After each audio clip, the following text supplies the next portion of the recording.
Welcome to Black Love Matters, where this serves a therapy session for figuring out adulthood, loving each other, or finding our inner Brock and Michelle, or Jay-Z and Beyonce. Or in this episode, we're going to go with C.R.E.A.M and David Banner. Now, I don't want to start no rumors because I know they really not together, but have y'all seen that new video that C.R.E.A.M came out with? It's called Steady Love, and y'all know she got a new album coming out. Look, I like to invest in albums. Oh, in albums. It's called Worthy. I think this is her 8th album, but it's called Steady Love. I only heard the song a couple times, but when you look at them in their eyes, you got to go watch the video.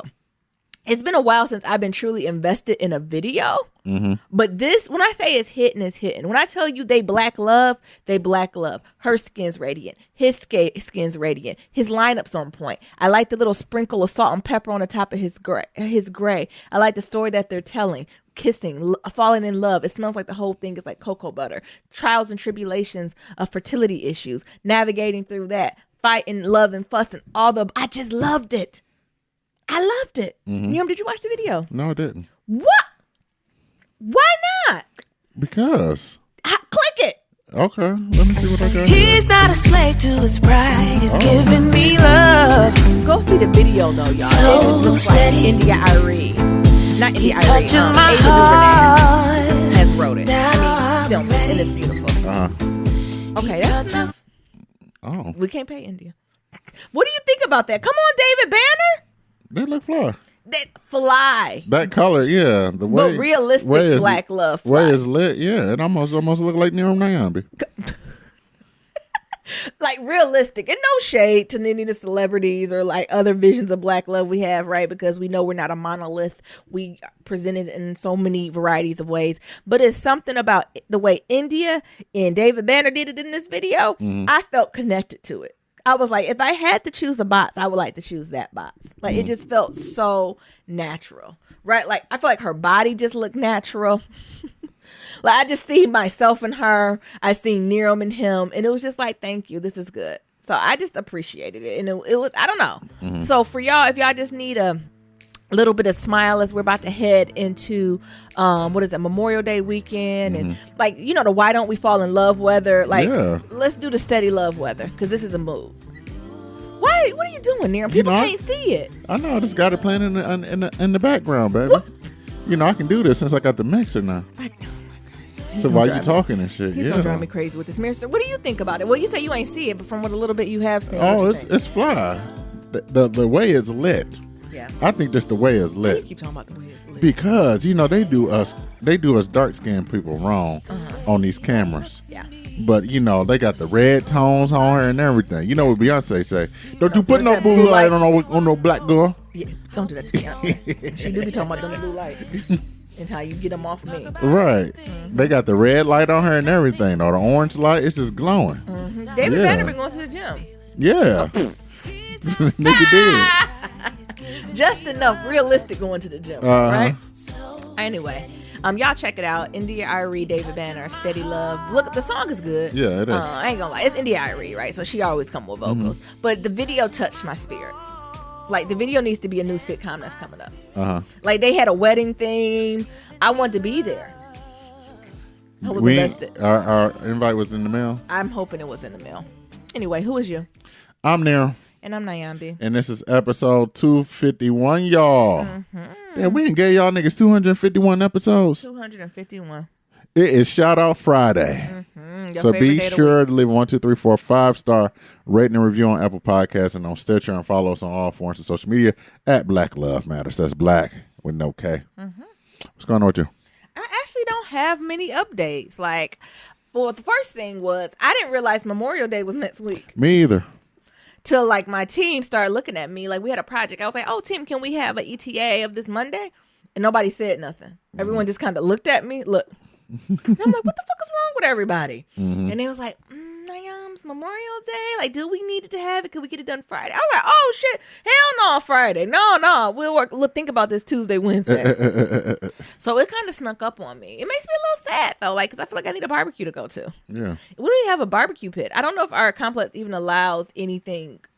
Can we barbecue? Like, I know they're not gonna allow wood. I mean, a charcoal burning. Well, they're gonna tear this bitch down anyway in a year or two. So they might as well. Well, we don't need to get kicked out before that.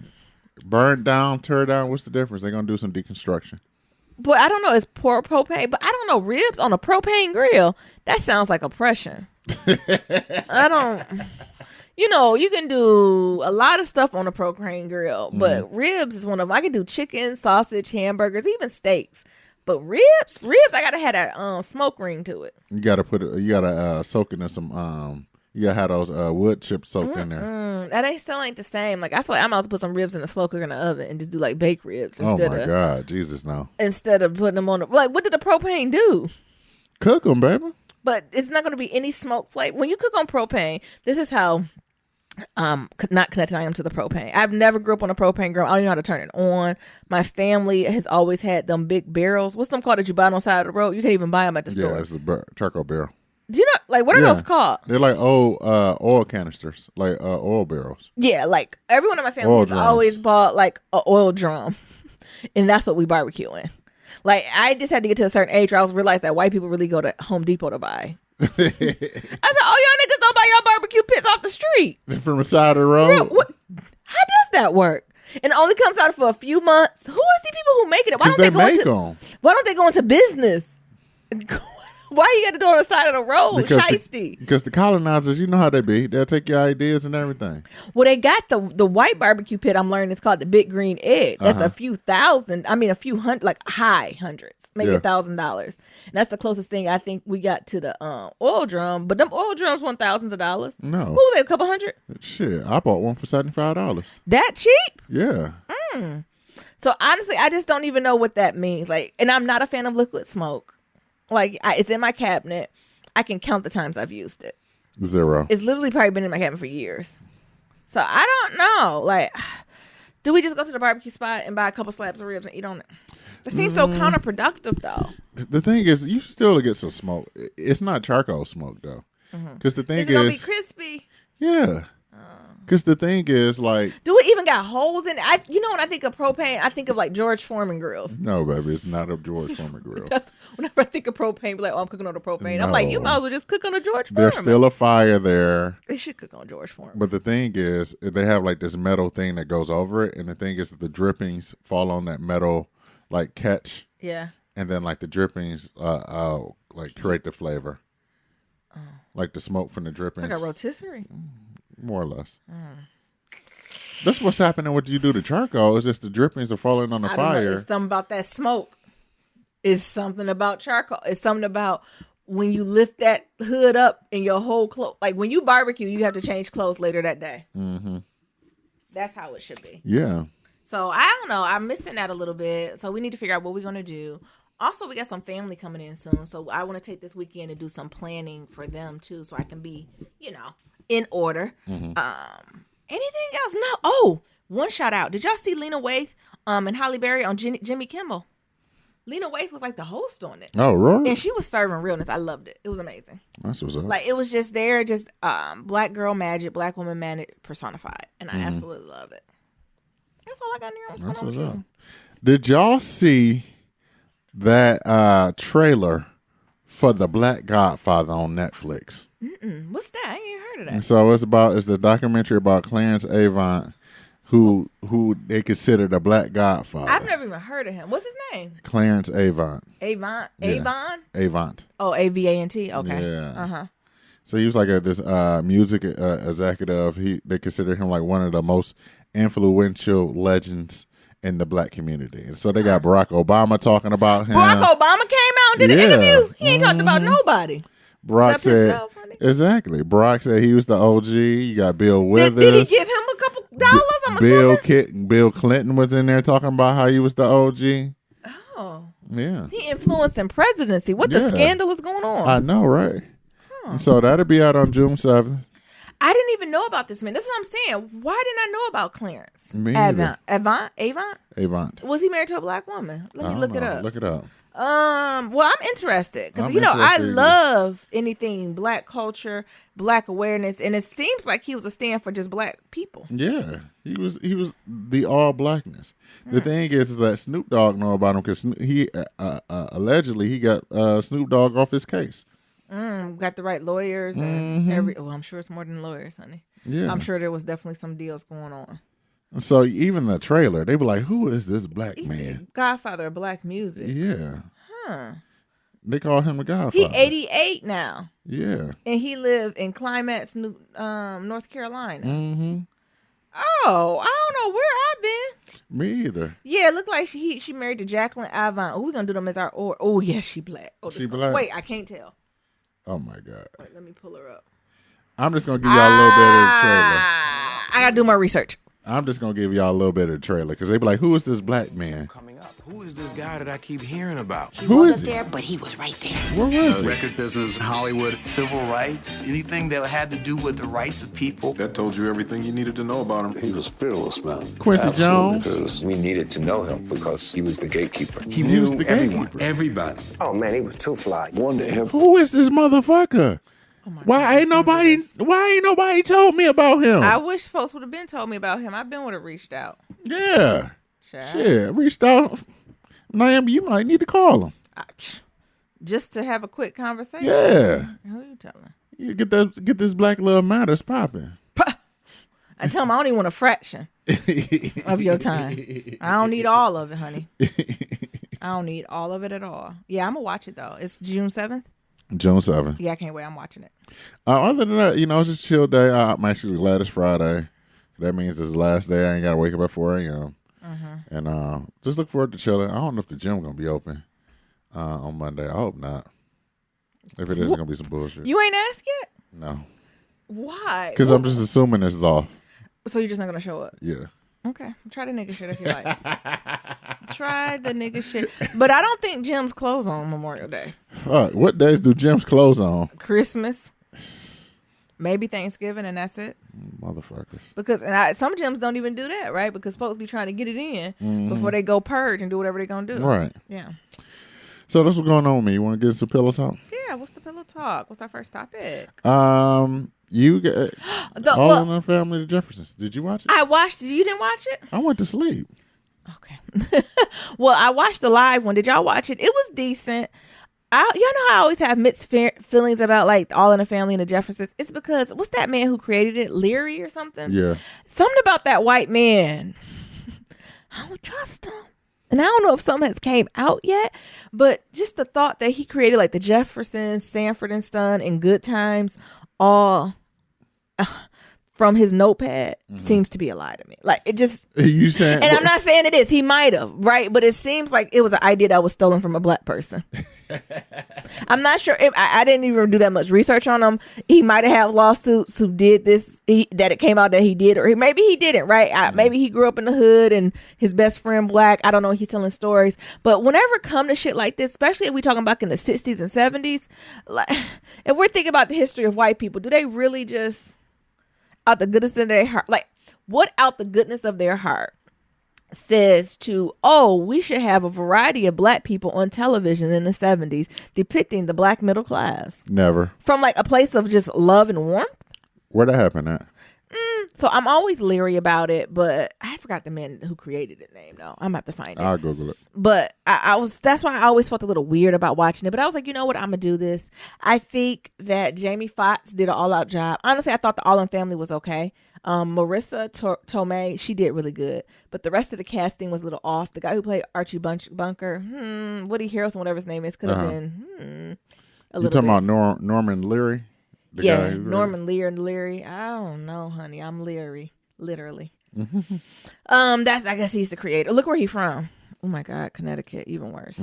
Which look at all the awards they've been draping his ass with. Well, maybe. Like I said, he might just been good. He might be just a white man doing God's work. No, that nigga took these stories from the war. What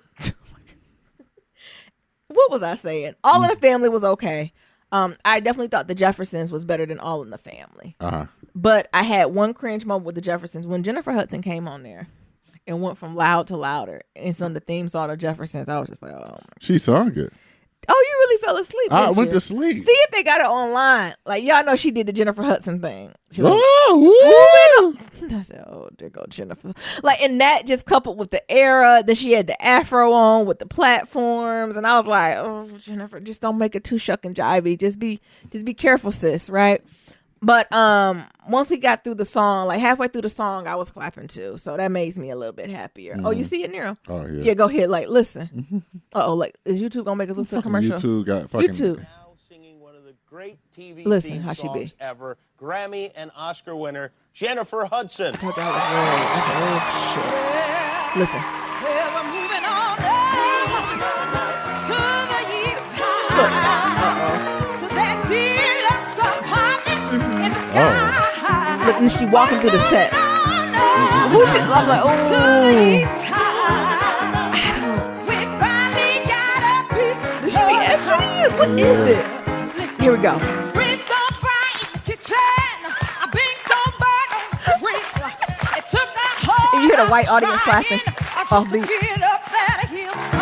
and she got backup singers in the living room. Getting my toilet back. As long as we live, Sing it. you and me, baby. What? And ain't nothing wrong with that. What are we doing? Moving on Hey. To where? Okay, come on, end it.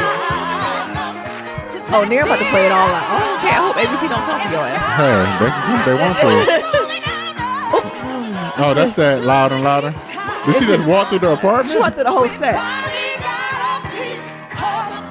And she just walked all the way through the apartment. I just can't, right? It's just like she did good. She's Jennifer Hudson. She can blow, right? But it's just everything tied together with it and the 70s set. Yeah, and she then look like Donald she in Trump is the president. It's just a lot going on. Look like she in a black exploitation film. Yeah. That's what she looked like. What's the name? So I'm of- just too woke, right? You know, I was just a little on my woke. So I was just trying to remove the wokeness and just be in it, right? what's Because the name of a black- scripts. She like Foxy Brown or something. Yeah, she wish she was Pam Grier, honey. But it was okay. It was okay. But Jamie Foxx, I think he stole the show. Wanda Sykes did good, but I was still waiting for Wanda Sykes to like break character. Like anyway, I was waiting for Wanda Sykes to be like, I ain't doing this shit. I'm tired, right? And like Jackie Harry, and like it was okay. It was cute. I don't need to see any more of that, but maybe we can do other shows that might be interesting to see, right? But What's the next live one you want to see? I don't even know. Like I need to process this a little bit more. We could do like a Family Matters, maybe. Like I don't think I want to go back to the 60s and 70s. Like I don't think I can handle a good time episode. Yeah, the thing is, yeah, I don't 'cause the think thing so. is, some of the things that Archie, that shit just didn't. Yeah, some of the shit, like, and I it knew didn't it was age written. well. Yeah, it didn't, and I know what they were doing, right? They did it on purpose, but this is me. That shit ain't that funny. Look, y'all niggas in the audience laughing a little bit too Right. long. Turn off the fucking laugh track. Right. Turn off that applause sign. Yeah. You know, we'd have been to enough live TV tape. You know, they'd be having a little pause, a flashing and shit. So, I'm just a little woke. I'm just a different generation, but definitely respect for during the time it came in. Like it was revolutionary and groundbreaking. It just hit a little different for me. That's all. Right? Is that weird? It just hit a little different. No, it was, from what I seen before I went to sleep, it was something. The Jeffersons was much better than All in the Family. All in the Family was absolutely flat. Yeah. But Jeffersons was hitting. Like It it was was lit. points where I was laughing at the Jeffersons. Oh, I'm about to watch it again. But the All in Family was absolutely flat to me. Yeah. Like Marissa Tomei was the funniest one to me, who was the wife, who really, and not in an older, I'm really catching on to her playing like she don't understand stuff. Like he was like, I guess he was cussing around because he's like, my toast is cold. She was like, he was like, whatever her name is, my toast is cold. She was like, oh, when I made it, it was hot. And he's like, but I'm eating it now. And she's like, So like a little more key to it, right? But like those parts were more funny than the other ones. I don't know. And I know what it is. Like I won't be talking about it anymore. Oh. Just put it that way. But Wanda, everyone did well. Like no one was horrible. I think Jamie Foxx did like mess up once and step out of character. But he's a comedian, right? So he made it funny. Oh. What'd he do? I don't even know what he did, but it was like you could tell like his voice changed and shit. It was like, Oh. what? Nigga, this live. Oh. Clean it up. Did he bring it on the alcohol or something? What like you- that? That's what I feel like I was kind of waiting on, because it threw me off with like his hairpiece and then like even his walking. Like I don't know. I feel like, I don't know. Y'all let us know how you thought. I watched it. I supported it though. Anywho, but also I don't trust that white man who created. Is there more to that story, y'all? I'm gonna do research this weekend. He's supposed to be like a war vet or something. I'm not saying he's not a war vet. I'm talking about, did he literally create Good Times and Jeffersons? Like, Or was there a black writer that created it and was like, this would be a good idea, and Norman then took it and created it, and this black person not getting their due diligence? That's what I worry about. Does that make sense, that story? That's what I'm saying. Maybe he just produced. He didn't do. I don't know. I need to just do more history, right? And he might have just had it. Like he did Sanford and Son, The Good Time, like classic black television. Right. And I'm like, oh. And I guess I knew a white man created it, but I'm like, oh, was this one white man? I don't know about that. If I know the white side. And also I think I'm even ultra sensitive to like whites being sneaky. Because I'm even taking more time to reflect on like this abortion ban. Yeah, I'm coming back to it. And white women, and I forgot who I was watching. Somebody on like it was Instagram clip or YouTube or something, and it was the y'all know that white lady who did like the blue eye baby and the brown eye baby and the black baby experiments back in the day, and saying how she had them kids in there talking about I don't like ugly black babies and shit, like basically got white people reading themselves for filth. She came back and was talking about like this abortion ban and the downfall of Planned Parenthood. She was like, yeah, it's a woman's reproductive right issue, but don't you ever get one fucking thing confused. White people are in a service to themselves, right? And I forgot what book she cited to say, oh, I'm going to have to find it for y'all. But it's the idea that America is becoming browner and browner and browner, right? So the only way to stop that is for white people, white women to have more children. Right. And a stat that's not shared often is white women is the highest, have abortions at the highest rates, right? Compared to black women, Latino women, any women, right? Any other women. Like women of color actually are least likely to have an abortion compared to white women, right? So this abortion ban and like destructing Planned Parenthood could be seen as a way to increase more white babies. Come on, John. I can go down a whole rabbit hole with you with this, right? And it's going back to everything that white folks do have an intentionality and mindfulness. And it's always bigger than and more different from what we're thinking. Right? That says something. Because that's what all the stats say. What's 2020, 2050? We going to be more brown? Yeah.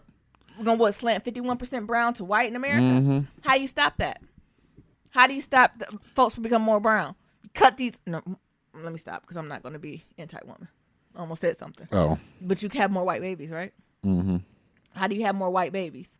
Right? Who are the women not having babies with brown men? Right? It's a certain population that's not.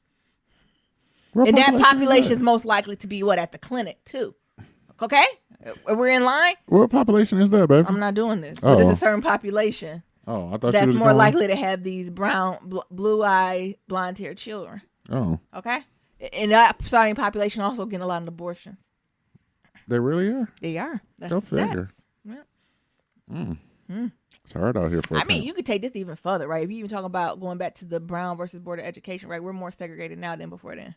Come on. What was the purpose? Anyway. Y'all don't get me on the literature and the craftiness of colonizers. Stay woke. My vibe. Is that too conspiracy theory, as my mama be saying? Shea butter, baby, fucking up your pillow. Or for them, it's mane and tail. Mane and tail, fucking up your pillow. Is that too deep for you now? I need to come out. Am I doing too much? Ooh, you getting deep. But you know what? Did I get deep? I took a turn for this holiday. In my pastime reading of the literature. Skirt. I said, whoa. Where are we going? Just the truth. Next exit truth. Right? Why they want these clinics and these abortions banned? Why do the white men want the abortions to stop? Because if you think they care about your black baby, they don't. That is not it. They don't care what y'all doing with these black kids. It's a lot going on because the thing is they don't care what they're doing with these black kids. And these white men are funny, are interesting because they're using religion against you. They're using that book y'all read against y'all. I be damned. Right. And honestly, more brown women been looking towards the book and abortion and these ethics, right, and morals, even when all these resources were in place, right? That's why the rates are lower compared to. It's a lot. I'm sorry, I didn't mean to take a left. But yeah, All in the Family and the Jeffersons. It was cute. Check them out. At least the Jeffersons, All in the Family, man. Jeffersons support the folks and see Jennifer give her rendition. All right, what's going on there with the? Is this something going on in San Francisco? You was telling me we're gonna talk about that. Yeah, What's I had going on? something in my eye. Oh, Please hold. okay. No, Please hold. please hold. No, San Francisco has become the first city to ban, the first major city to ban facial recognition by the police. So, like, the police are Wait. The police using? Oh, I guess I knew Yeah. that. I guess I thought that was like FBI. I thought that was like a certain level of crime. Like, nigga, not No. like for running a stop sign. No, you see what they did out in Fergus? They had tanks. So hell yeah, they're using facial recognition. That's true. So San Francisco is the first major city to ban that, so the police can't use it. But the police union is like, yeah, we agree. The technology ain't 100% accurate yet. But they say wait till it's accurate, then we gonna get that shit. So San Francisco has banned the use of facial recognition software by police and other agencies. This is also include, like, I think the FBI, becoming the first major city. And the FBI too. Like and the CIA. in San Francisco. Oh. Becoming the first major American city to take such actions. I think this is the city supervisor. He said, I think part of San Francisco is being real and perceived headquarters of all things tech. Yeah, that's what I was gonna say. Also comes with the responsibility for its local legislators, who sponsors the bill. We have an outsized responsibility to regulate the excess of technology precisely because the headquarters are here. This is true, right? Yeah. So this can set a precedent for other cities around the country, right? So like you said, this is Silicon Valley, right? A lot of this technology was created here. Yeah. That the folks who used the technology, that created the technology, like we're not in there, we are still at beta phase, and then other places like Alabama is using it as like the end all be all, Right. Yeah, you got some cases, right? I see some civil Supreme Court cases on this.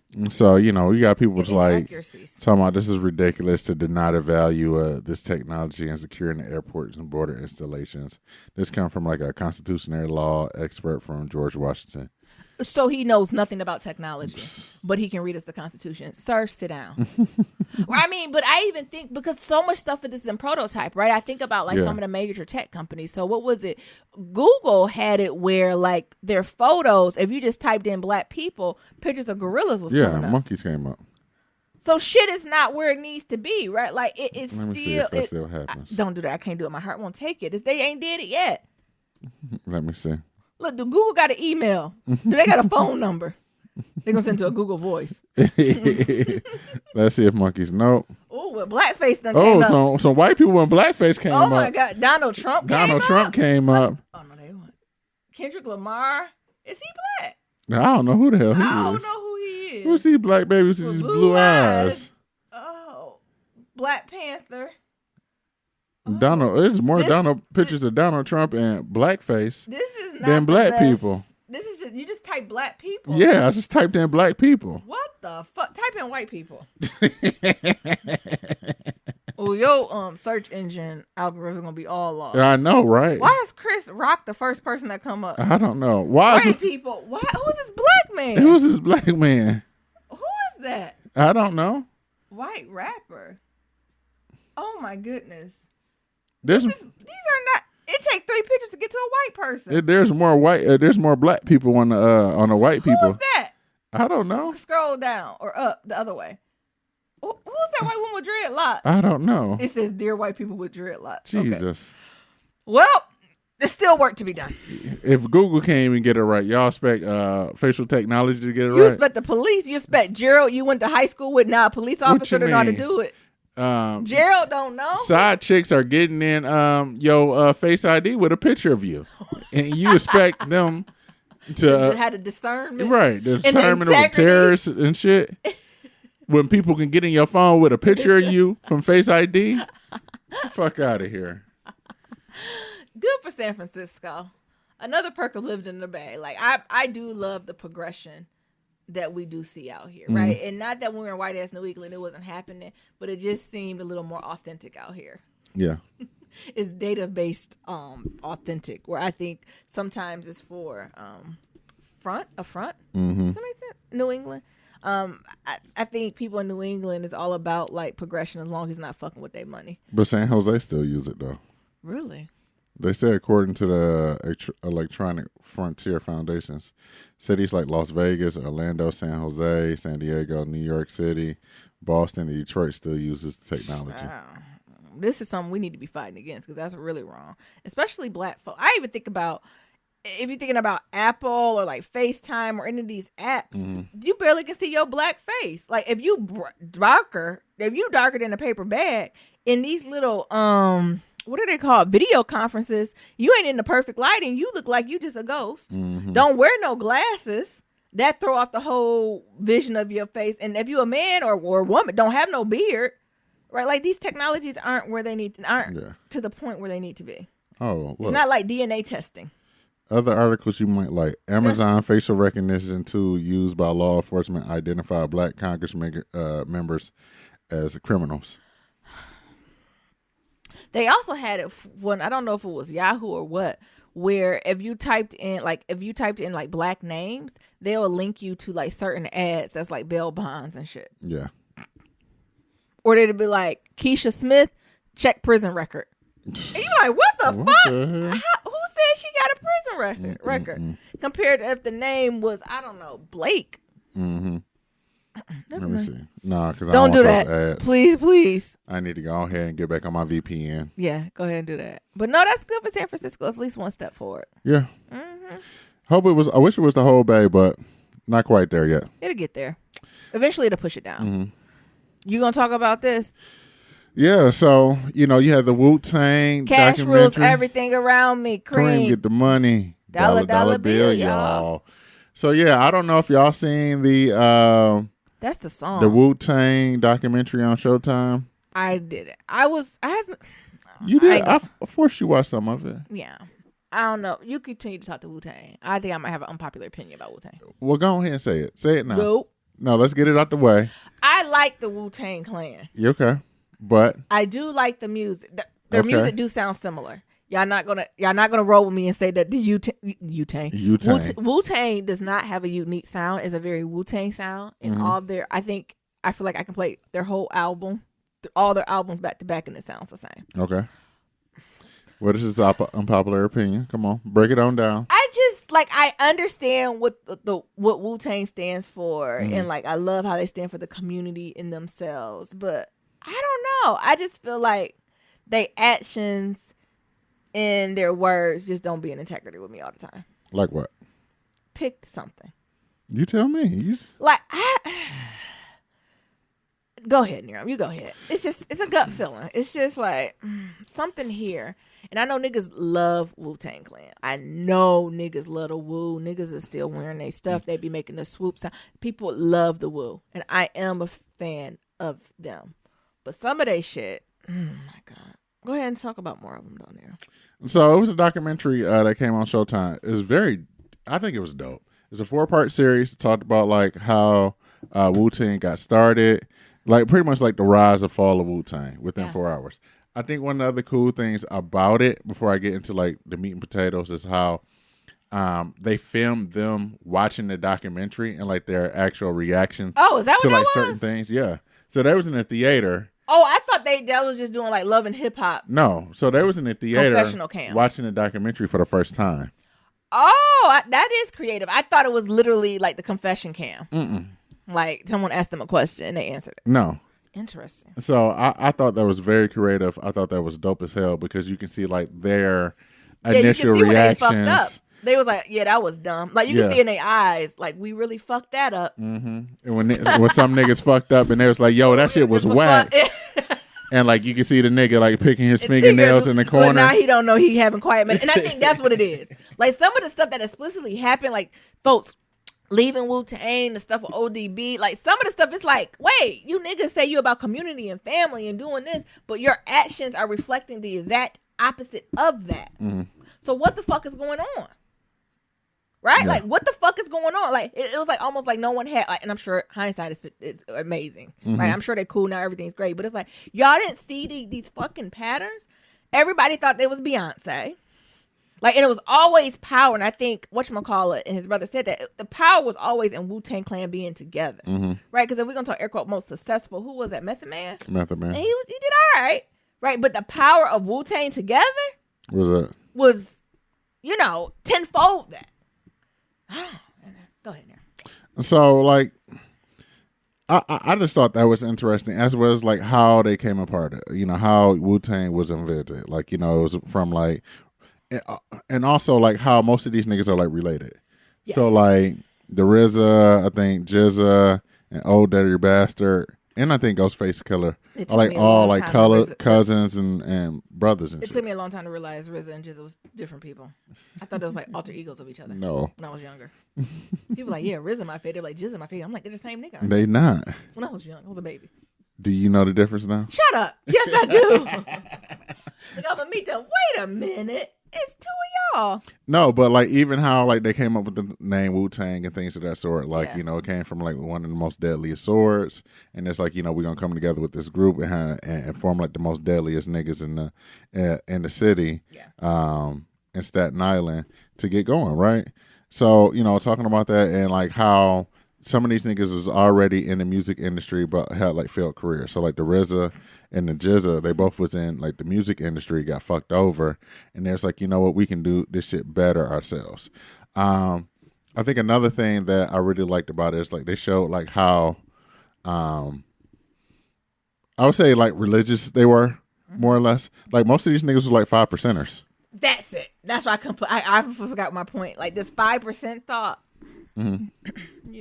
Continue with the 5%ers. Are you Googling it? I'm not. I know what the 5%ers are. How most of these niggas were like 5%ers, right? Yeah. And like how what the 5%ers are. And how at the beginning most of their message with it was within like the 5% thought and things of that sort, which was like kind of interesting. Do you comfortable explaining what the 5%ers, or you want me to? Or you kind of, yeah, but not really. You don't want me to.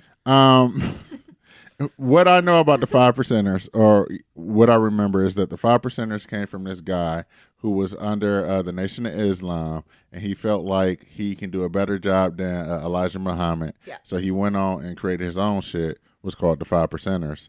Because he felt like, after all that shit came out with Elijah Muhammad fucking little girls and shit like that, niggas had to dip the fuck on. So he created his own thing, and then...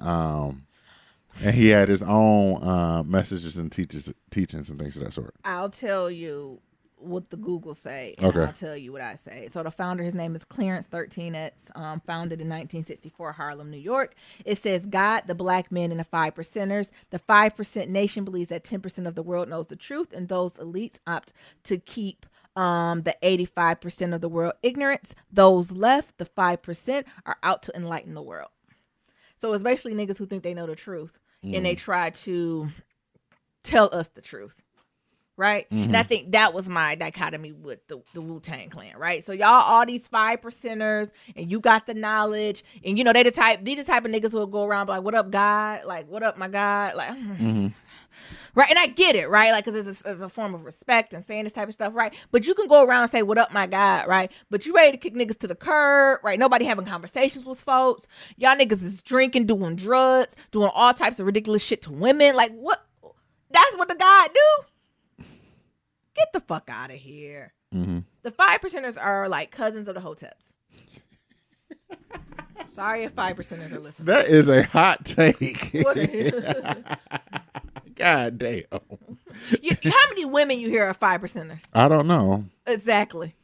You heard any woman who are 5%ers? No. Okay. That should tell you enough, ladies. One woman who was a 5%er. Just one.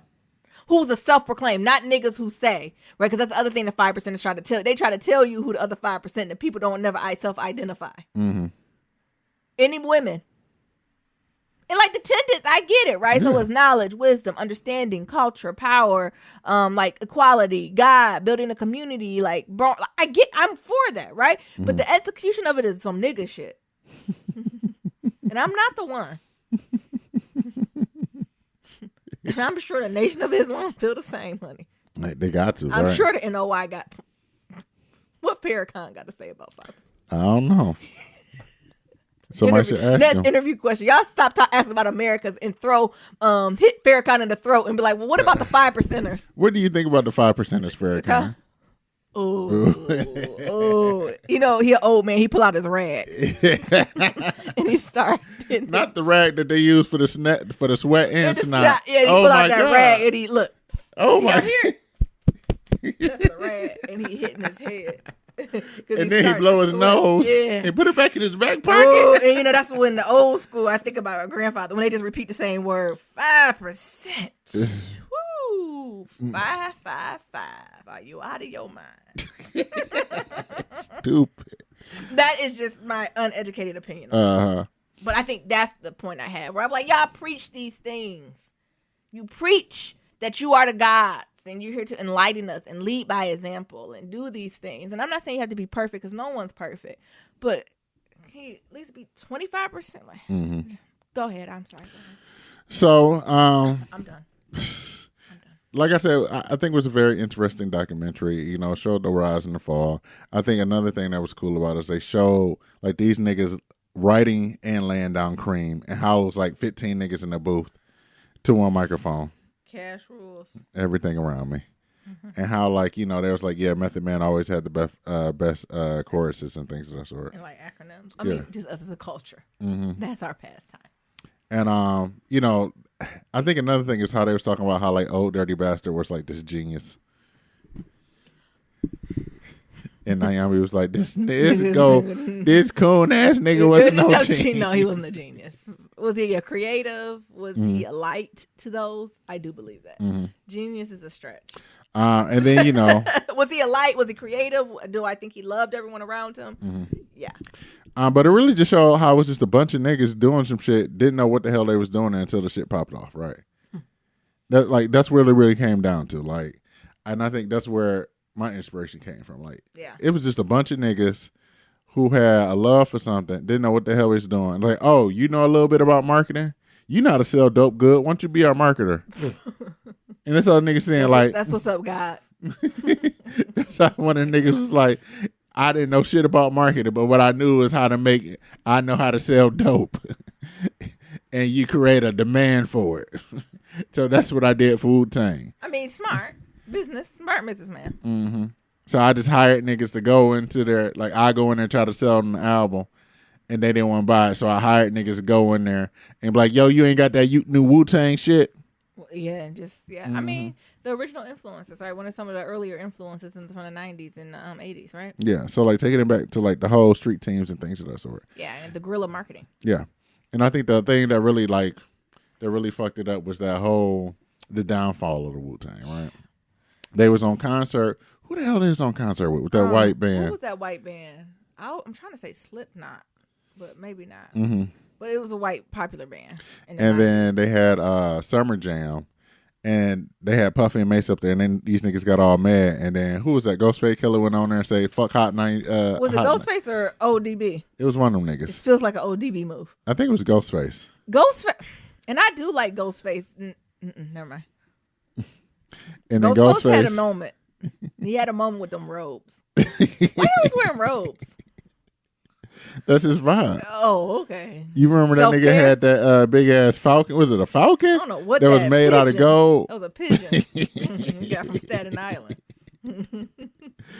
Ghostface Killer, honey. And go ahead. I'm sorry, Neil. Let me stop. No, I think it was Ghostface Killer. Yeah, it was Ghostface Killer. That was like, I'm sorry, I put my money on ODB. Fuck Hot 97. Who goes on the radio's platform and said that? Why? And then next thing you know, all the New York stations, Hot 97 started, and then all the sister stations banned Wu-Tang. And then that was pretty much it. Like, that dried them suck. They dried them. We hear them from them again to the Flintstones. Exactly. Check out my gravel pit. Isn't that the song? Yeah, when gravel pit. On the Flintstones. I said, this has been a change since Cream. This is different. This is different from Cream. This is not the same. And then from there, like, everything just went downhill. Niggas wanted to leave. They got the RZA was... That nigga was smart as hell. That nigga was smart, but his brother was shiesty. But they were good businessmen. Like, he was shiesty. Like, his brother gave me shiesty vibes. I knew he was shiesty when he was sitting on the boat. I was like, why is he on the boat and everybody else is in the theater? Why everybody in the theater and this nigga in the boat? Right, and obviously you had a very influential part for this, like, business. Why didn't they invite you to the theater? No. They might fight that nigga. What's his name? Devontae? Divine. Yeah. What is this? Gravel Green? pit. Oh.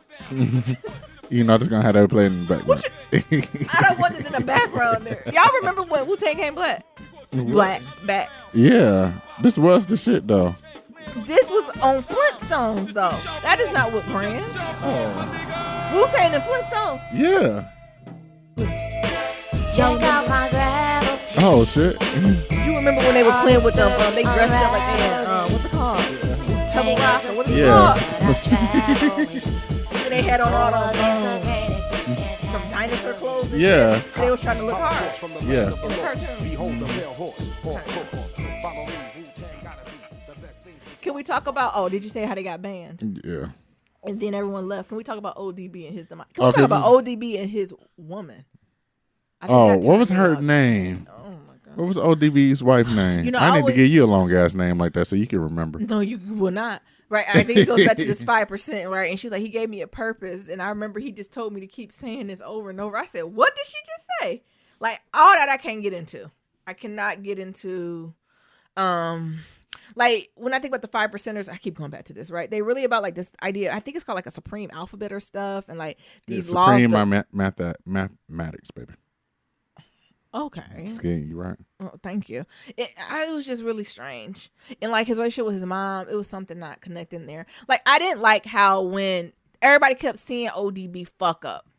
Mm-hmm. And I feel like people was like, yeah, he was just doing his thing. But anybody go to him and be like, hey, you really fucking up. Mm-hmm. Right? Do you know, like, this is beyond you being ODB and you are supremely fucking up. And I think that's what's throwing me off. To the point where he got in jail for, remember they, like, first of all, they was always shooting at ODB, I remember. Mm-hmm. And then he went to jail for wearing, like, A bulletproof vest. Because it's against the law if you have a felony to wear any type of firearms, like, or gear. Mm-hmm. And so he went to jail for that. That was originally 3 years. He was on, like, his 2.5 years. He got out for something halfway house. This nigga done flew across the country to perform with Wu-Tang came. And no one in the Wu-Tang, none of these percenters thought to say, hey, man, we're a pretty popular group. And you're pretty popular. Maybe you shouldn't come on the stage and perform. If you want to hang in the back with us, cool. But maybe you shouldn't come on the stage. But then ODB gonna waddle his ass out on that stage and go out there for 40 seconds. And then something realized, the voice of God comes in his head to be like, oh, I probably should get out of here because they probably looking for me. Gonna go back. Who was looking for them? Them. They done used facial recognition software and found them. Damn it. And they done put him in jail for 5 more years. Yeah. Right? Like, that's the shit that I was just like, I can't. Who was thinking? Who was thinking? Mm-hmm. And then when he finally came out, he was trying to sign. Then here come old Damon Dash. Big pimpin'. I just see him shaking his arm. Mm-hmm. Signing the Rock Nation. And what's his name? Dirt McGirt. Oh, that was his new name. Yeah. But I'm talking about from the Wu-Tang. RZA and Tremaine or Divine. They mad. They ain't letting him out. No, because it's family. And then ODB was like, let me out. Let me be free. And they let his ass out all right. Mm-hmm. And then he passed away. Had a stroke, heart attack, You're one of the others. something. It was just too much. I'm sorry. Go ahead. I'm done talking. It was hard. I'm done talking. No, that was it. And then, these niggas on tour now. Oh, we're going to talk about that punk ass album that they sold for $2 million? I remember that. I said, who's buying that? Like, I remember niggas was like having conversations like, yeah, we should all go in. I said, I'm not paying $2 million for shit. For the Wu-Tang Clan. For them singing Gravel Pit. It was not Gravel Pit. I mean, but that was the latest we had to go off of. Check out my Gravel Pit. It was some rich white man bought it. That went up going to jail. That went to jail. He was a crazy white man. He was filled with white rage. And he the one who started charging all that money for that HIV medicine. Mm-hmm. And they was like, why did it go from $7 to $7,000? And he said, because I wanted to. And then laughed in front of everybody. Right. And then, then the whites got angry and they start researching him, honey. Mm-hmm. And then they found out he did all types of fraud. Right. He done bought the damn Wu-Tang and shit and everything. Yeah. Mm-hmm. And then here come Wu-Tang. Now they coming out with publicity. Right. This shit whack. Yeah, I ain't said when they took that money, honey. We don't want our name associated with this. This is the camel that broke. This is the straw that broke the camel back. Right. What is this? Oh, Wu-Tang Clan ain't nothing to fuck with. Neon loves this song. What? Turn the damn music off. Nah, but you can talk over it. I don't like it. Talk over It's it. distracting. Look, let me help you out. There Don't you do that, Neon. Now I can't hear it in my ear. Just turn it off. I just turned down her headphones. You got anything else about the Wu-Tang? No, y'all should go watch it. Yeah, watch it. It's good though. Y'all know, of course, we family. So I'm gonna tell y'all the nitty gritty. If white people ask me, I'm like, it's a Supreme documentary. And it talks about the historic legacy of hip hop and the influence that black men have it, and how black men in community and resilience. That's how I would describe to white people. But niggas, something about them 5%ers, ODB, And Divine. and Devon. You did not like Divine. Cause he on that boat. Y'all see when you come on the screen. Because the thing is like It's a completely it's two. spoiler alert, niggas. So It's two different cameras, 2 different years. I said, wait, are they? Did he know? I went like, the Wu-Tang Clan know he in this? the thing is, you at first when they started making it, you start hearing about like Divine, Devon. like Divine doing his thug thizzle. Divine, he do his thing. He And, probably on his boat somewhere. Right, he do his thug thizzle, and then he brings money to us. Like I just remember Divine bringing us like $500,000 in cash in the shoebox. Yeah. And it's like, oh, this nigga was selling dope. Like I know what you're saying. Yeah. Allegedly. Alleged. So the whole documentary, you don't even see this nigga Divine. I'm thinking the nigga dead or whatever. I'm waiting for R.I.P. to show up. At the end of the second episode, it's like, I'm Divine. I'm RZA's brother. Them niggas ain't let me say shit, but now it's my turn. On a boat. On a boat floating. And I was like, well, this is going to be good shit. this is going to be some good shit here. Sounds like they let him on this. And that nigga was just on the boat, and he's talking about how these Big niggas... shit. He was saying how these niggas, he said these niggas is from the, he was giving them Iyanla. These low down gutter snipes ain't want to give me my 10% as Right. managers. And then he gonna flash forward and go to, who is it? Raekwon. What's his name? Yeah, Raekwon. Raekwon. I don't know why I want to call Raekwon him the something chef? else. Yeah. And maybe Ghostface ass in the robe talking about, yeah, they wouldn't just do a show for $1 million. He talking about he want 200,000. Fuck that. I want all my money. Listen, nigga. This is not how that works. Right. Somebody don't book you a show and you get all the money. What's 10% of zero? Zero, nigga. I said 20. Yeah, well, These niggas ain't never got $1 million. No, because I think that's what it was. I think it was $2 million, but he gave them 1.8. Yeah. And then he took 200,000 for himself. Yeah. And he was like, now they can count. Right. They done stole my money. This nigga stealing money. That nigga was shit. That nigga was the fucking... He the reason y'all got this money. Honey, you need to give him 40%. Where's his finder's fee? To put up for your taxes that you about to go. Meanwhile, y'all niggas broke, and this nigga sitting on a damn A boat boat. with And his he got name on it. 20% of what y'all made. And don't get me wrong, I know Devontae, wherever his name is, he did some dirty shit too. I don't know. He just too slick to put it out there. I'm sure he did. Yeah. But You doing hood business. When But you if doing we all hood business. gods, listen. You notice they invite him to the dinner. No. That ain't godly. Hell, you stupid. Did you see, y'all see they have like a dinner where they try to come together and be family and talk about they want to see each other kids. Y'all want to say kids. Y'all think it's old. Y'all mean grandkids. Like, but they ain't invite Devontae or Devon. Did they? No, they didn't. Hell, like it's something else happened with Devontae. But Devontae doing good on his boat, honey. And ain't no little boat. It's a nice size, a whole crew on it. Watch Wu-Tang of Mites and Men. Yeah, it's a good one. Mm-hmm. What else you want to talk about, baby? You want to talk about anything else or run right into Shout Out Friday? Okay, we can just go Shout Out Friday. That's no problem. Okay. Yeah. So it's Friday, Shout Out Friday, y'all. So it's always go 5-star reviews. Okay, did Neil review what he was about to Yeah, say? I did. Okay. Send us 5-star Lord. reviews on Apple Podcasts and on Stitcher. If you do, we'll read them out loud. We also got that voicemail at 508-784-1111. And we also got that email at blacklovematters@gmail.com. That's black with no K. Okay. So we got some stuff from Apple Podcasts. You want me to go first? Or I can go. I don't mind. Okay. So the first one from Apple Podcast says, best podcast ever by a Grace 813, and it says, I love this podcast. Y'all are the funniest. This podcast keeps me entertained during my long commute. I love that it's a few days a week. Nirma Nayambi explore subjects from genuine places of their heart. I love the content, and they keep me interested in participating in the next episode. This podcast deserves more than 5 stars. Yeah, 10 stars. Oh. I appreciate it. The next one, favorite podcast, but by, what is that? A bunch of letters. DYRP Dragon. And it says, I love Nirams and Nyambis. I appreciate you guys sharing your perspective and providing so many laughs. However, I did give pause to the latest episode. Couldn't even get through the motherfucker. What? I'm just saying. Because of this Uno rules discussion. Aw, you niggas. Just to clarify, the makers of Uno said you can't C.A.N.T. stack a draw 2 on a draw 4 would make sense because they are different cards. They made no mention of stacking like cards on each other, draw 4 and a draw 4. Doing so is the same as stacking a regular 4 on a 4. Oh, and that train is cheating too. Sorry, Nero. Bullshit. Thank y'all. Y'all got sense. Y'all got good sense. If y'all playing at my house rules, nigga, I make the rules. What's this house rule shit you niggas is talking about? House rules. Come on, emails. Oh, so we got one from my favorite homegirl, Savannah. When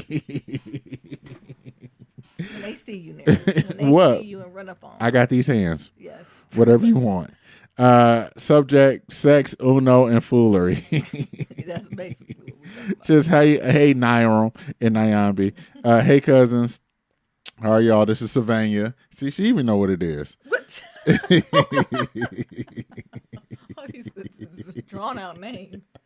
It's like, you know, folks try to make themselves a little more important than it needs to be. You be like, okay. Look, Savannah. I'm about to fuck up the name again. It's been so long, but I miss y'all. Let me dive in. Uno. First of all, I put down a draw 4. You pull 4 cards and miss your turn. The next go round, you could put down a draw 4 on me. Yep. And I pick up 4 cards and miss a turn. Yeah. That's the rule. Draw 6 isn't it. I thought you ain't never heard no draw 6. That's how I play. No, this is my shit right here. She said, I wish, and then she wrote knee, like your kneecap, and grow. Grow, a Negro. I wish a Negro would. I told y'all I don't play. Oh, no. She got the clapping emojis. You going to do it again? Yeah. No, you go ahead. Go ahead. No, I thought you were going to say that I'm a clap, Nero. You have to pull until you get the color or number. That's how I be. That's why I don't play. That's the best way to play. I'm so pleasant about it. I even pushed the deck of cards closer so you won't have to strain your arm. A bunch of laughing emojis. She said, my mom slapped me one time across the table because intense. The violence. They get intense. I haven't moved the deck for her since then. Because you consider that disrespectful. Right. Mm-hmm. Spades. I wouldn't even offer Nyambi a seat at the damn table to even spectate with that kind of attitude. The whole time Naren was talking about the incident, I stared in. I stared in Tammy. Yeah. She said, "Love you, Nyambi, but you're out of line." I told y'all she'd be out of line. Also, me, I would have said that around some dry ass people. I wouldn't like. I'm gonna sit here. The way Naren was the way Naren was explaining space to you had me weak. I had the same lecture from my ex when I was trying to play Chicago style. I didn't play. Chicago style is a version that I choose not to even know how to play. I guess at that time I was winning at life. Yep. Still winning. Come on. I don't want to play. She goes on to say, Fly Girl and the coldest winter ever gave me a glimpse of what sex would be like. Lies. Not Fly Girl. The lies. And what was the boy name? It was Tracy. And who was the boy she was always chasing? That old nigga. I don't know. Oh, I forgot that old nigga name. Yeah. The lies. And not the coldest winter ever, honey. Woo. The lies. Yeah, they made hood love passionate. If it's not. They made Timbo sex good, huh? Yeah, it ain't. If a movie had a sex scene, I would try to get ideas, but never did anything. I think my parents taught me. A certain things.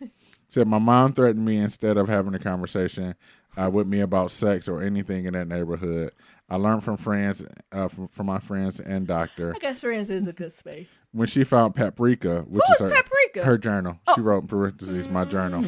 I love that. It was a wrap. Yeah. No pun intended. Yeah. She put me on birth control and didn't even talk to me. Oh no, she just threw the patch at the pack at you. The little spin thing. Yeah, it just threw it at your head. Take this motherfucker. Yeah. That's what you get for putting those unos on me. Oh my God. I'm going to break the cycle when I have children. I'm going to make sure it's as transparent as it can be. When I wanted to talk to her, I felt judged. Yeah. To this day, I can't even watch a sexual scene without leaving the room. I'm 32. 30 motherfucking 2. It's true that, right? Like, how do we shift the relationship with our kids to have it, right? And and if even if you know yourself, right? If that's not something you're comfortable with, are you equipping them with the appropriate village that with an auntie, auntie, uncle, or friend of yours, right? That will be able to step in and have those deeper conversations with you, with your kid too, right? It's something about that, right? Like, and I'm not saying go out and just fuck, right? But I think sometimes we think of sex as such a negative thing or a hush thing that the kids rush and do it, don't know what the fuck they doing, right? Like, I don't know. I just want us to think about it a little differently. Like, can we demystify it? Yeah. So I watched Pose. I tried to get that heifer, parentheses, her mom. I told y'all who not to invite. Your mammies and your aunt aunties, if they unpack stuff, this ain't the show for them. And they going to mess up your experience. To watch it, but she didn't even understand. Whatever. Blanca is my girl. Could have left that sensitive ass Damon with those Persian lips. He always like with those pursed lips. He always doing that, like Kerry Washington. Always got a quiver, like always about to cry too. He makes me ill. Yeah. When the judges and Candy were joning on each other, I hollered way too loud. She was out of line. When they got Candy together, honey, Candy thought she was doing something with them pillowcases. Sit down. Great show. I can't wait to season 2 start. My real nigga dissertation would be, I'm going to call you right back. The mutual understanding of 2 parties separating for a period of time longer than a day. Have a blessed day. And a winter weekend. Juicy sends her love to Mabel. Yeah, Mabel, that's your friend. Oh man, this is the next one. Yeah. The next one is Sex Education, and it says, "Hey y'all." It says, "Have you ever watched Sex Education on Netflix?" I haven't. Should I add it to the to-do list especially for the long weekend? Maybe. Okay, I'll do that. Next is from Shaw. The subject is Nyambi wins at life. The message says, "Hey Nir and Nyambi, first of all, y'all forced me to write this email because Nir reminds me of me at the end of every episode. I've been putting it off for a while, but finally decided to write this email as I wait for my therapy appointment. I absolutely love your podcast and miss you two when y'all are out. You two have me laughing on my commute to and from work, and I don't have to finish the episode. I shut my office door at work and finish up the episode." Which is really bad because I work as an advocate in domestic violence shelter and I straight up ignore my clients knocking on the door when I'm listening. Don't do that. Jesus. Look, you're like, give me 30. Sit out there, Clarice. Niram's talking. I just need to chime in on the debate about Nyambi winning that life because I have been the girl on the couch before in the trap house full of hood niggas and shits with the hood mentality. And I'm sitting there with a damn 3.8 GPA in college, wishing that someone would come over and discuss some of those Negro dissertation topics with me. LOL. So I get it, Nyambi. Keep winning that life. And if they took your statement in a negative way, that means that it struck a chord with them. They should have came over and asked you your secret to winning that life. Oh, what's that? Oh, little shoot, that's scary. Oh, shit, we getting raided. Lord, I didn't know what was happening. As a matter of fact, just go ahead and write a self-help book to help people with hood mentalities win their life. I'll buy it and distribute it accordingly. Anywho, I'm glad after 8 years, you're finally a part of the crew. Stay blessed. It did take 8 years. 8 years. And I heal strong, too. We got another one for Rhea. And the subject is Ari Lennox. She says, "Listen, that damn album. Yes, I'm old and I still say album. That's what I said. We old. We say album. It's the motherfucking shit." Now back to my new apartment where I've been listening to Ari on repeat for 48 hours. This is my new favorite bop. The next one we got is from Fly News Guy. The subject, Nyambi Q Richard Smallwood. message. Hey, Black Love Matters family. It's your favorite Black Twitter cousin, Fly News Guy, checking in. It's been a while since I've been able to actually sit down and check in with you due to the great blessings that has bestowed upon me this season.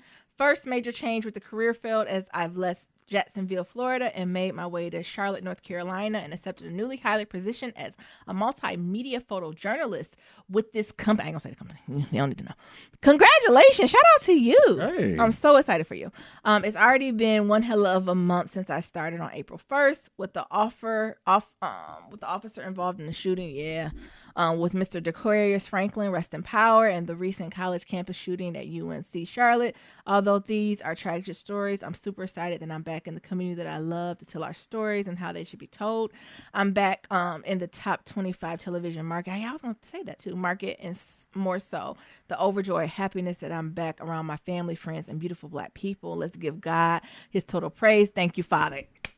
Won't he do it? If you just be still and be patient. I remember Red Band was saying how he wanted to get back and get there. See how you manifested that? I love that.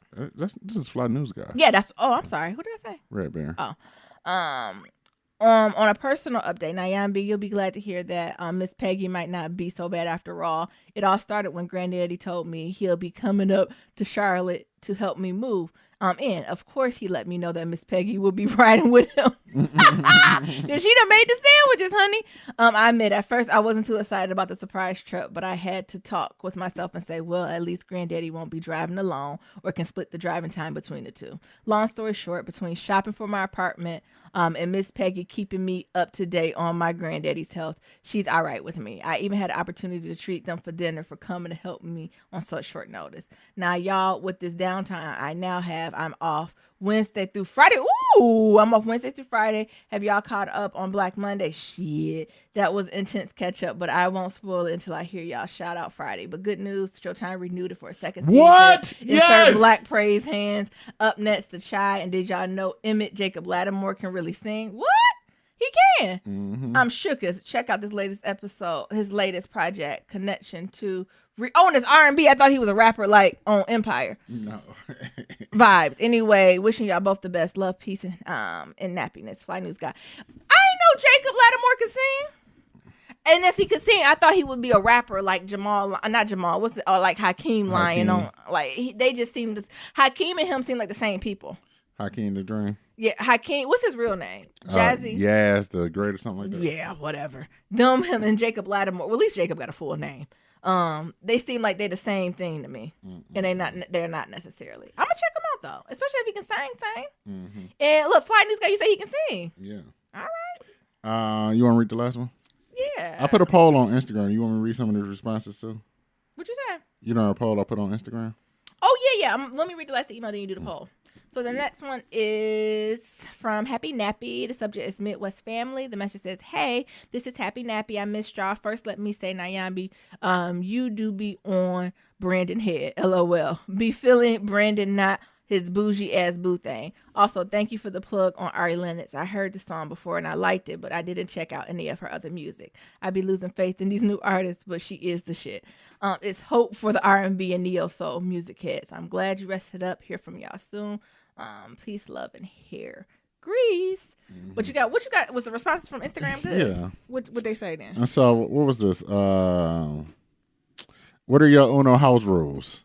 Because I know I ain't the only nigga. You put that. I didn't know you put that out there. Yes, and it was a big debate. So some niggas just like, I'm from Baltimore. Oh Lord, people naming their sets. We call, stack, and pile up, and that's what make it fun.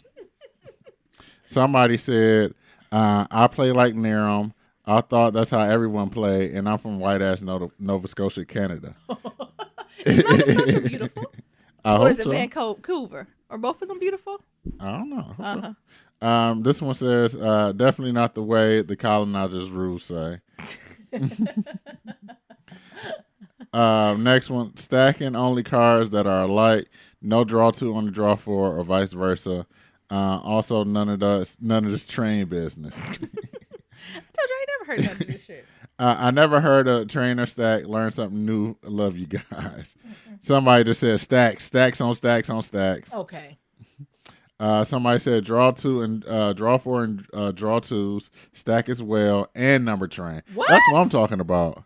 Y'all create a whole different ass game. You draw 2s on draw 4s, and you can stack, and they got the number train. So it's like 1, 2, 3, 4, 5. Hell yeah. That is a no. That is a good time. Nigga fuck around and had to draw 25. Yeah. You get that half a deck, and you got to start playing on these niggas. Yeah, then you really can start getting people. Yeah. Somebody just put a train emoji. Oh my god. What's wrong with y'all? My people play the way Niram plays, which is why I don't play Uno now. Stacking train rule apply. Once I buy the game, you can't tell me how to play it. Everyone's so disobedient. Look, stacking. You gonna draw this 16. Somebody said, play by the Mattel way. None of these Project Baby rules. Did you say Project Baby rules? You got a boring game of Uno there. No, it's how it's supposed to be played. Never heard of train version until today. We definitely stack and skipped you and you and you. Oh my god! Thank you, Nero. I'm telling you, that's hilarious. I'm not the only one. And then I also asked, who taught you how to have sex? Oh Lord, I'm scared. Sex ed class. Okay. Myself. Okay. Long time. Romance novels. Romance novels might be a little easier. Porn websites, and there was some sex show that was never clear on my TV on Channel 99. Okay, can we talk about the romance novels? That would be good. And I thought about 50 Shades of Grey.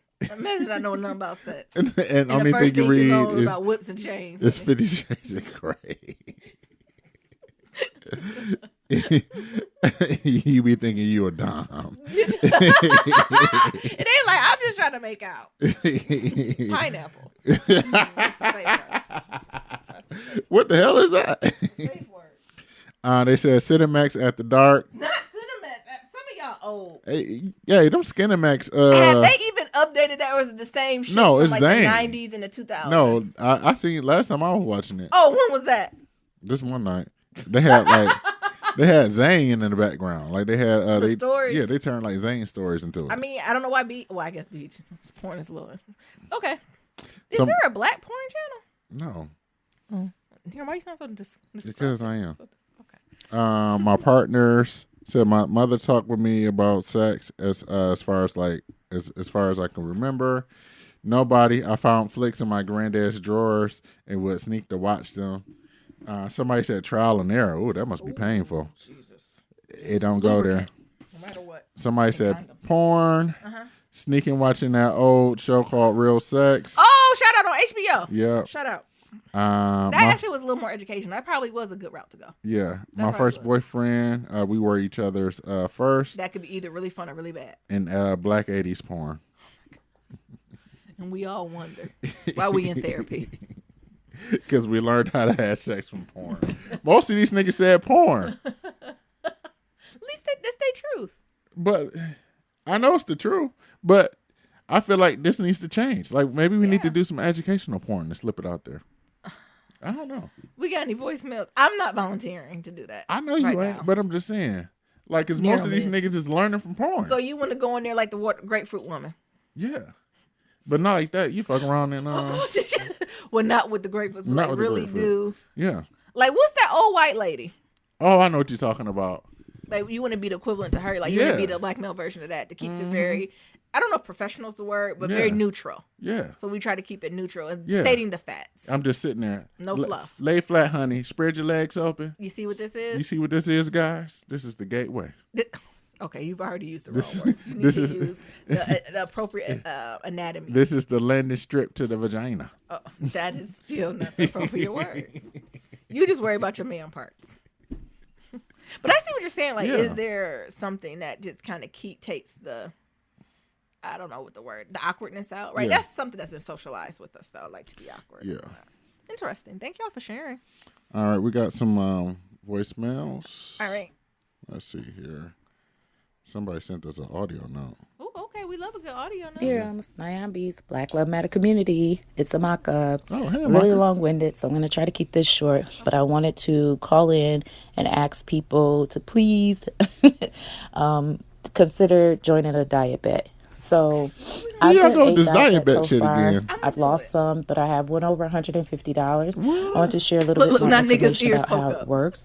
There are 3 versions of the diet bet. So there's a short-term version, which is 4 weeks, and you need to lose 4% of your body weight.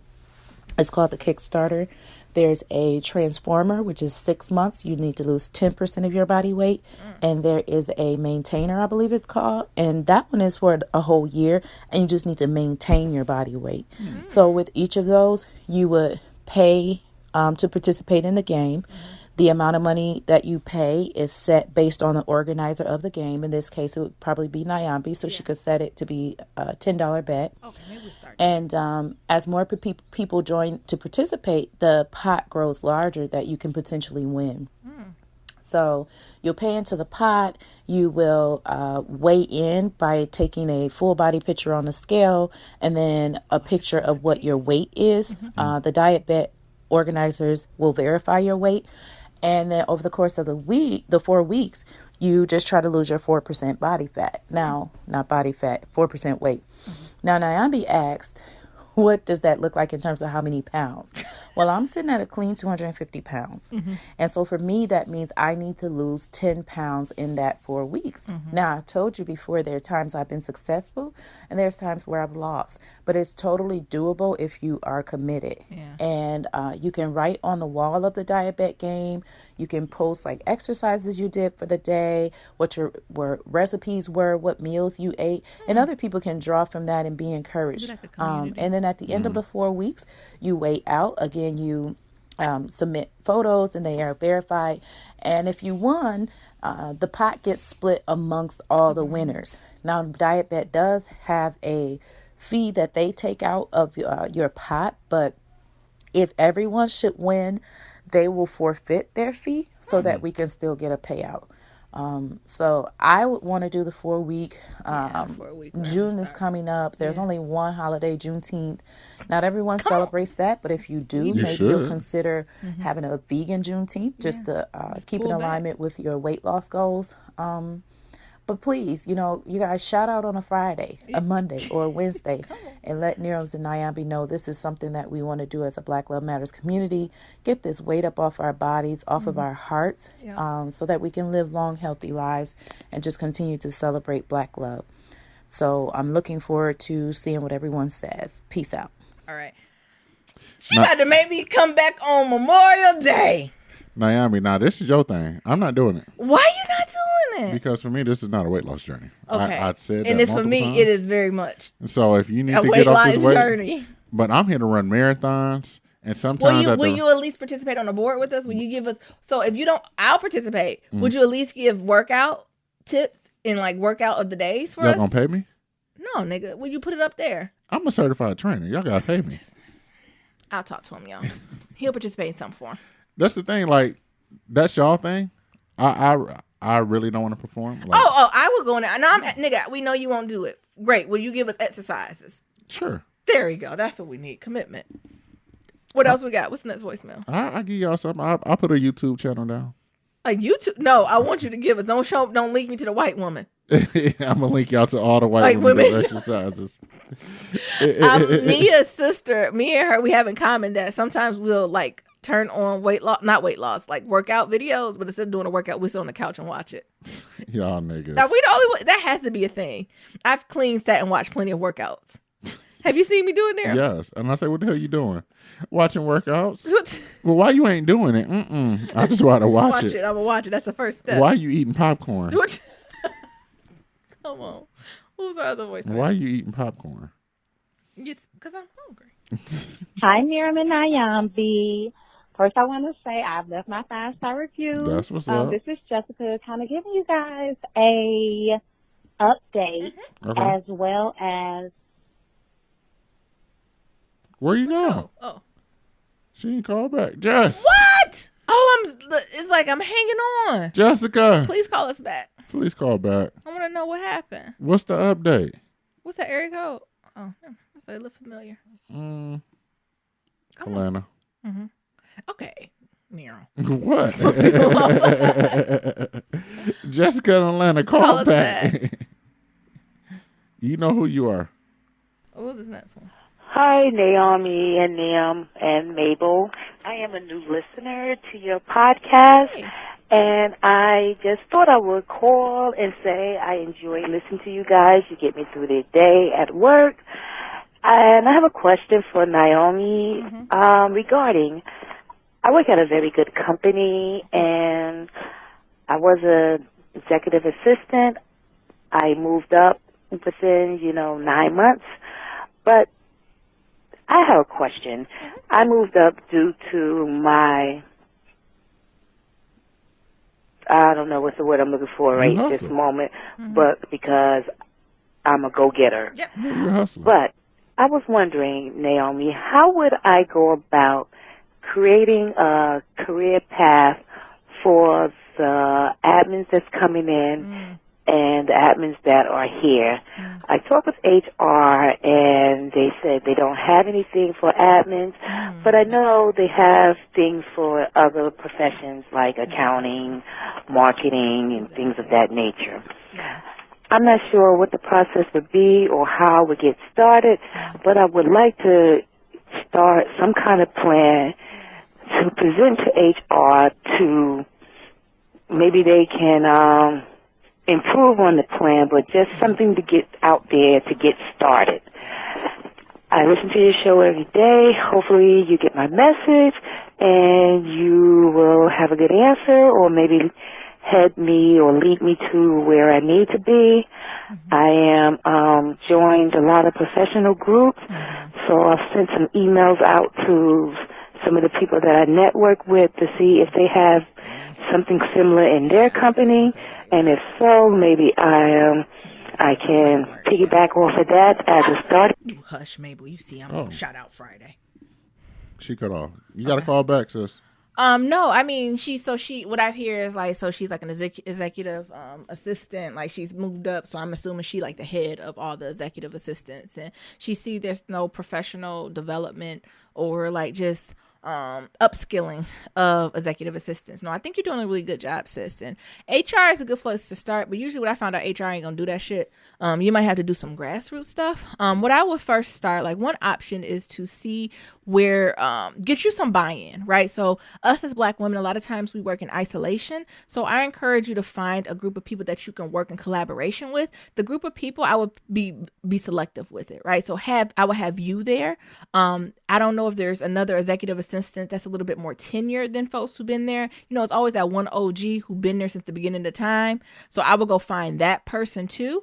And then another person I would connect to that group is maybe a new person. So like bright-eyed, bushy-tailed, maybe second week, right? Because I'm thinking you want that person's perspective because they're coming in like, I don't even know how to transition into this company and things that are missing, right? And you're the bridge. There's also one more person. I'm not sure your relationship you have with the folks in your company, if it's your manager or if there's somebody else, but I would pick like a higher up or somebody that has an executive assistant to almost be like your executive sponsor. Right? Does that make sense, Nero? So you want this person on the team, not necessarily to give feedback, right? Because y'all are the experts. Don't let nobody confuse you of that. But sometimes if you need to get in certain rooms and you need advocacy, that person can play as the advocacy, right? So I would kind of bring these folks together as a working group and to begin like brainstorming through that. But if you're just thinking of like baseline, like where to even begin, I think you're right. Reaching out to colleagues within your network at companies who are doing similar work. I don't know if there's a National Association of Executive Assistants. But if that stuff doesn't exist, I'm thinking whenever I create a curriculum, I always kind of think of twofold, right? So for this to be successful, right, there's professional grounding that y'all need to have. And also there needs to be a source of community, right? A sense of trust, a sense of psychological safety, right? So within that curriculum, I would make sure there's spaces just for you all just to come together as executive assistants, right? Like I'm not sure if there's a listserv where all of you are on it and you can share resources, ask questions for each other, but it's just something about building that tight community. So I would start it even if it's like a monthly luncheon where folks would just come, introduce themselves, who they work with, what projects they're working on, and what are some skills that they're really good at, right? Like that's something really low hanging you can do. But if you're trying to get into like the nitty gritty, if you're looking for curriculums, you don't have to start any of that from scratch. Actually, I would just go online and Google like project management, right? Because that's a lot of the stuff that y'all are doing. I would look into project management and the idea of managing up, right? Because in addition to y'all managing these projects, you're also managing your managers. So really getting skills on that area, like that stuff's already created, right? And you can kind of go through the stuff that's already there and kind of pick and choose and see what's there, right? But I really think project management skills, kind of getting that down, whatever systems you use for like all the folks that y'all are executive assistants to, right? Like making sure that stuff's like in line. Like, does this make sense now? I don't know if I'm making sense. Like, that's the route that I would go to. So you're not starting from scratch, right? So creating this working group, committee, task force, whatever it may be, making sure you have someone super tenured, someone super new at minimum, and also finding who's that executive sponsor who's willing to be that voice for you all. And then after that, once y'all have that completed, make sure you find some area to have community and for y'all really to get to know each other, because y'all are your best resources, right? And you all need to be in support of each other.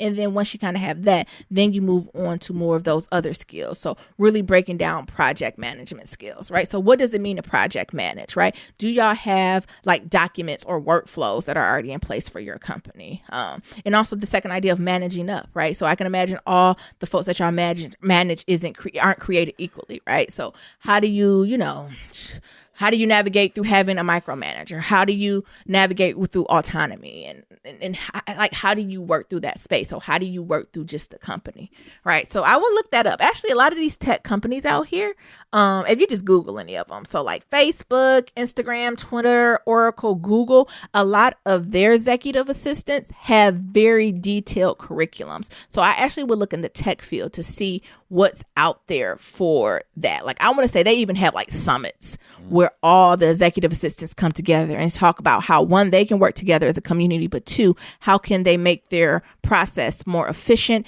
and automated, right? Because that's what it's about being an executive assistant. How can you be efficient? How can you be automated to work smart, not hard? I'm trying to think. Is there any other tips you can give now? No, baby. This is more your realm. I think that start writing stuff down, like get an agenda, right? Get like some type of document that can be longevity. I'm trying to think other thing, but I think that's a good place to start. But if I had to pick one thing, get that force started, right? And then create a community. Like all the executives, y'all need to be friends. Like y'all need to be able just to connect with each other. And if you're already at that point, that's when you start the other stuff, right? And then if you get beyond all the stuff I named, now let's start talking about onboarding. Like, what does onboarding look like? What does transitioning people off the team, like all that stuff. Like you can have all that stuff already lined up. And from the best executive assistants I've seen, they're able just to go on the file and be like, this is the document, please follow it. Have a good evening, right? Because they're going home at night. So I hope that's helpful. If I can think of anything, I'll shout it out next week. And if there's any folks out there, executive assistants, program managers, office managers, right? I think of all that type of stuff. Please send emails, send resources so we can share as a community. Yeah. You got anything else? Did I miss anything? No, baby. Did you even think about it? Yeah. Like I said, this is more your wheelhouse. Okay. Nigga want to ask about entrepreneurship, I got you. But when you start talking about that corporate ladder shit and executive assistants, I don't even think I met an executive assistant. What you mean not one? Executive assistants are gatekeepers. I know. And the creators of culture. Don't you confuse that. I don't even think I met one. Okay, come on, close us out. As always, to submit your Black Love story, go to blacklovematters.com. To submit a question for Kitchen Table Talk, shoot us an email at blacklovematters@gmail.com. And to leave a comment about anything we talked about, head on over to that website. We got that SoundCloud. We got that voicemail. That's at 508-784-1111. That's 508-784-1111. Talk to y'all later. Remember, love is ever evolving. Peace.